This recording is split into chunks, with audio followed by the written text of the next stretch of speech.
In today's tutorial, we are going to learn how to enable dark mode on a Google Map. So in this, I will guide you on of the easiest and step-by-step process to enable dark mode on a Google Map. As you know that dark mode reduces the amount of blue light emitting from screen, which can contribute to eye strain, and also it can help to reduce power consumption on a device. So let's dive into our video. First of all, open your Google Map application on mobile device and make sure that you will be logged in that. Now we can see here I already opened that application, and which is still in light mode. To changing on dark mode, you have to tap on your profile icon. So inside that you will be getting setting icon, so tap on that setting. In that you will see one theme option, so tap on theme.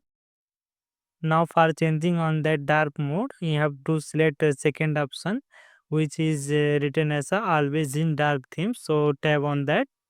And after giving that, I have to click on save.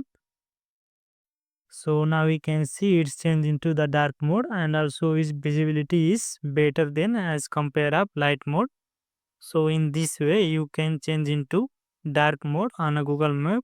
So if you like this video helpful, please don't forget to like, subscribe and comment below. Thanks for watching this video.